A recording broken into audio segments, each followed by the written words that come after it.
felony charges for the owner of a dog in Franklin County after the animal was found abused and uncared for. The dog, named Conrad, is now in the hands of the MSPCA. WBZ's Mike Sullivan tells us about Conrad's long journey of healing and the mission now to find him a new forever home. Say hello to Conrad. Hi. On the outside, he looks like a happy pup.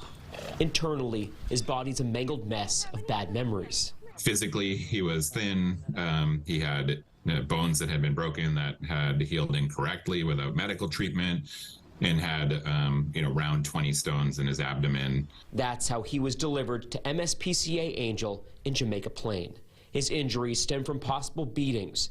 Witnesses telling MSPCA and Greenfield police that they watched as Conrad was repeatedly struck, kicked, and hit with a blunt object. Unfortunately, we see these situations, luckily not frequently, but when we do, they're really devastating to us. Mike Keeley is the Adoption Center Director for MSPCA Angel. He says Conrad suffered a compound fracture of his tibia and fibula. Which one of his legs is the one that was broken? So this is his left rear leg that we can tell has an old injury. Two people from Greenfield now face animal cruelty charges. Good job. Now he's at a point where those bones have healed on their own, and he's always going to be permanently impacted by that. Good boy.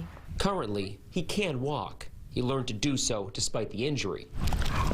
There remains a chance it could be amputated in the future. I can't understand how dogs like Conrad come from such tragic backgrounds and come to us and are still willing to trust and be such wonderful animals. Come here, what are you doing? He is now ready for adoption and remarkably remains upbeat and social. We owe it to him to find a loving, trusting place to live out the rest of his life. In Jamaica Plain, I'm Mike Sullivan, WBZ News.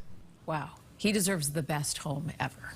Just can't imagine the person who looks at an animal like that and says, I'm going to abuse them. Right, two people facing charges now. Awful. So.